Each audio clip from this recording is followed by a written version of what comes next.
Welcome to the New Mom Talk podcast, your go-to podcast for evidence-based answers to your burning questions about parenting. Join us as we dive into commonly Googled topics and hear from experts and real moms. Let's navigate parenthood together, one question at a time.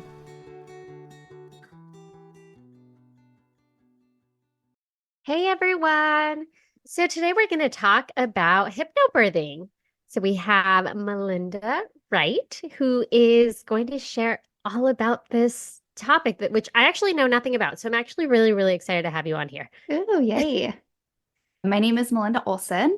I'm newly married, so trying to figure out the change last name, but Melinda Olson, and I'll kind of keep it pretty quick. My story started in my early 20s when I really transitioned my life to like a more holistic lifestyle and really kind of figuring out how to integrate, my overall well-being and my health. And yeah, so just like integrating all that into my lifestyle and just becoming a better human and a better person. So when I found out that I was pregnant in 2020, I really wanted to have an out-of-hospital birth experience. And so for a couple of reasons. One, because I wanted to have care that was going to be more holistic, really understood me as a human being, my experiences, instead of, just another person, but I really wanted to establish relationship with my care providers. And then the second reason being is I, at the time, was terrified of needles. And so with that, of course, I didn't want to have an epidural. Even if I was birthing in the hospital, I was like, that's just not an option for me at all. So I really needed to find something through my birth experience that would give me the tools or the techniques to really go through labor without experiencing what we hear is these painful contractions. How could I get through that? And so I got introduced to hypnobirthing, and my birth experience overall was really amazing, really powerful. I had an amazing support team through my birth team, my midwives, my doula, as well as my partner. And coming on the other end of my birth experience, I just knew that I had to share this amazing wisdom that I found within. And so just a few months after I gave birth, I actually took the HypnoBirthing Educator's certification class. And so I got my certification to teach, started teaching pretty much right away. At the same time, started integrating doula work as well for being a birth doula, and eventually got certified in becoming a birth doula as well. So now I teach hypnobirthing classes in San Diego at Tourmaline Birth and Wellness Collective, and I also do birth doula work. So that's a little bit about my background, and I love this work so much. I just felt the call.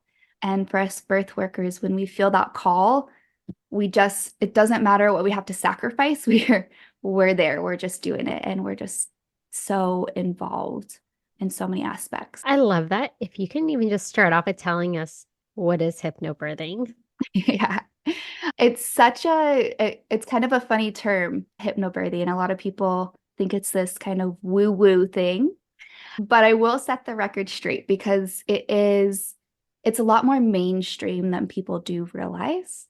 And so it's really a philosophy as much as it is a technique and a tool that can be used.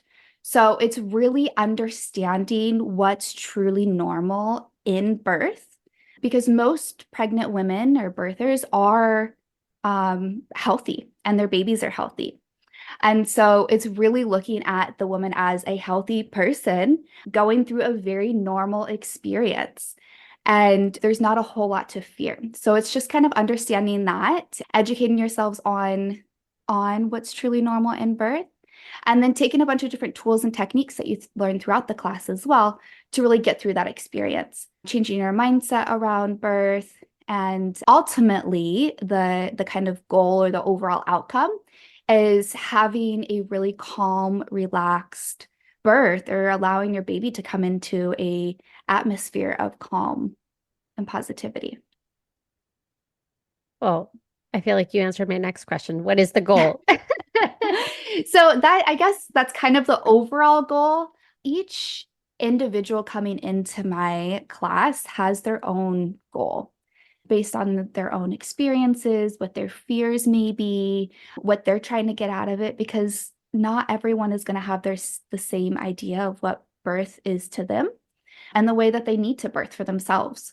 And so with hypnobirthing, we really do promote physiological birth, but we do know that birth can go in so many different directions.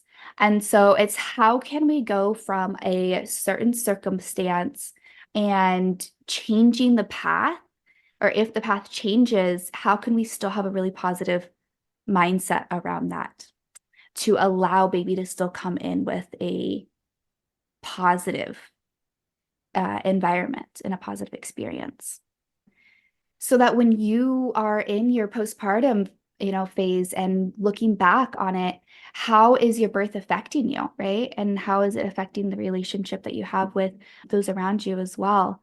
Is it positive? Can you talk about it in a positive way? And so that's what hypnobirthing does ultimately teach as well. So when would parents start to practice hypnobirthing? And is it both parents that do it, or just what the mom, the one Yeah. that's having the baby?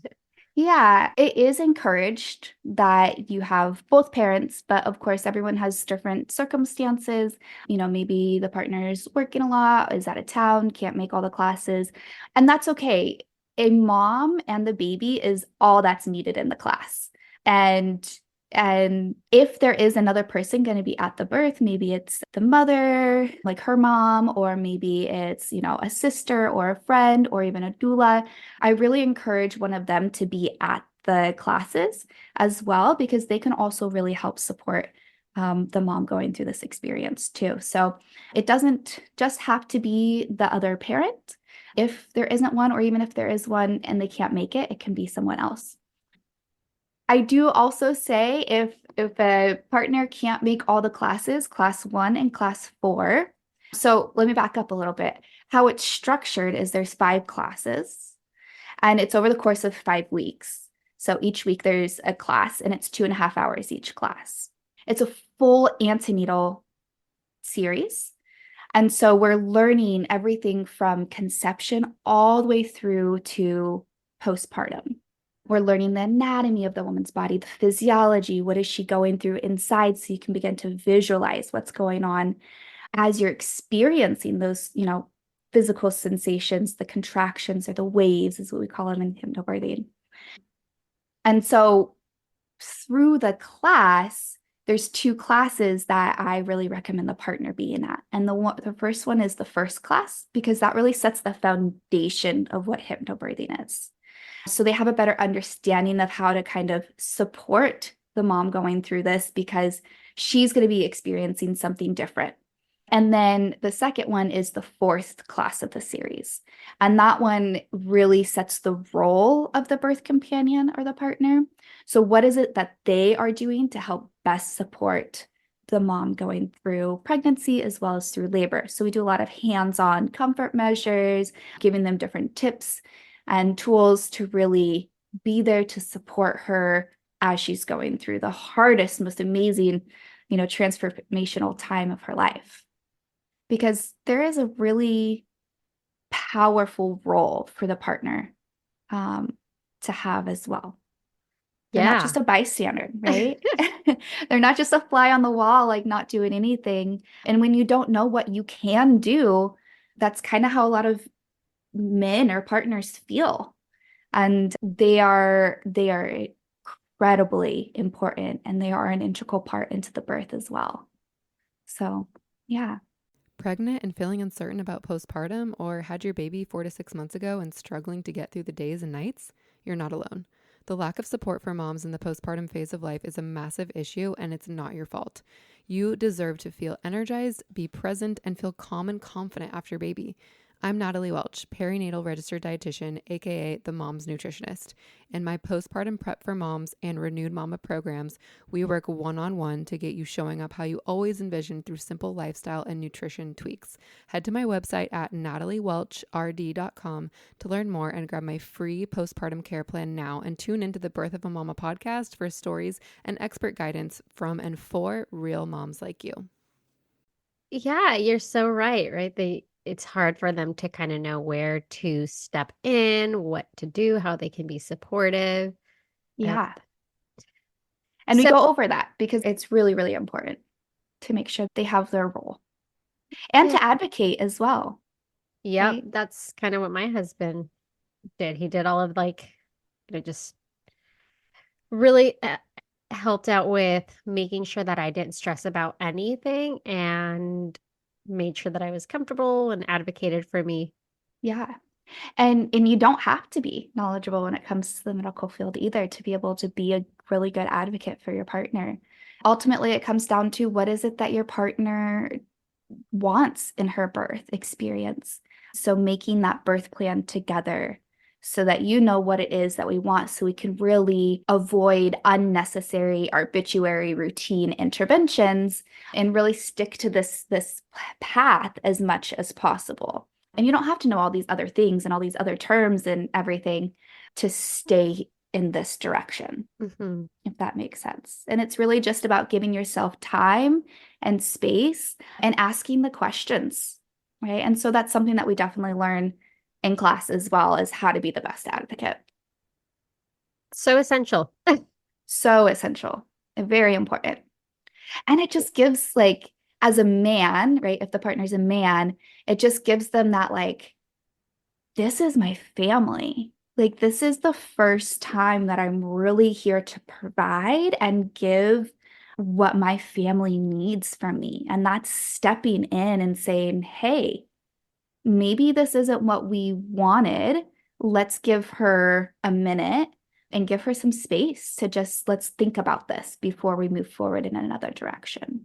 And so that's a lot of power. And a Yeah, and man I think has that's that. the biggest piece is to just take a little bit of time to think it over rather than just go with whatever is said needs to happen right away, right? To just kind of process it and Mhm. okay, well, just give us a minute, give us some time to just talk it through before we just rush on and then you don't have any time to think about whoa, what just happened? Yeah, exactly. Exactly. And you still may not be able to process it in that moment, but just having that space can make a huge difference. Yeah. And the majority of the time I've found that providers are very okay with, okay, we'll give you some time. Even in the case of an emergency, it may not be a true emergency, but you still absolutely can ask questions.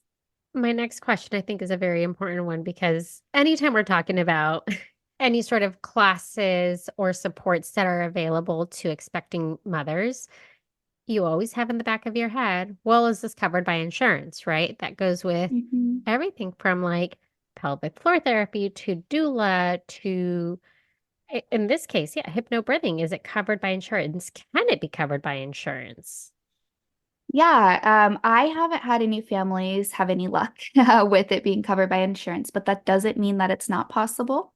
And it doesn't mean that it's not possible for future as well. I know there's a lot of things that are being integrated into insurance's benefits now. So it doesn't ever hurt to ask. It doesn't ever hurt to ask. Call your insurance. Everyone has a different insurance policy and what their benefits will cover. And ask your local hypnobirthing educator if they have any information on that as well.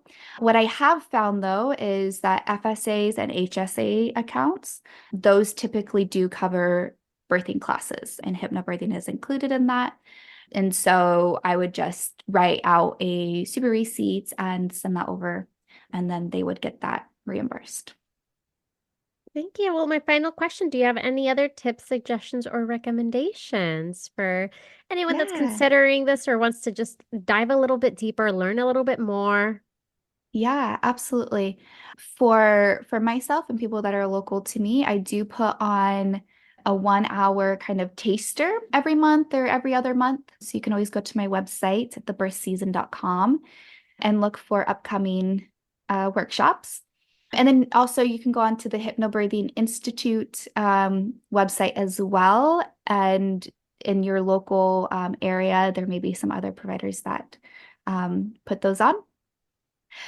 But one thing that I really want to leave you with is take a moment to figure out what it is that you want in your birth. There's no right way, there's no wrong way. It's what looks right for you, what feels right to you. And then find the team that can best support that in whatever environment that is for you. Find the team that can support that, and then take the classes, or take the class first and then find the team. But it's really important for you to discover that for yourself on what does it look like for you to have the most perfect birth that you can possibly have, and then work towards that. I love that. Yeah. Well, thank you so much. I appreciate you taking time to walk us through this and share all about this because, like I said, I didn't know anything about it. Yeah. I think it's been here for 30 years, just a little over 30 years. And it's becoming more and more mainstream and accepted in the medical system as well. I see in some of their handbooks that hypnobirthing classes are encouraged if you are especially wanting a natural physiological birth. Like an unmedicated birth. Yes, an unmedicated birth to, have as little interventions as possible. Awesome. Thank you so much. I appreciate you taking time. Yes. Thank you so much for having me on your podcast, and looking forward to seeing you again sometime. Thank you for listening. Tune in next week for our next episode. You can find us on Instagram for more updates and tips. Be sure to subscribe wherever you listen to your podcasts and give us a review if you like us.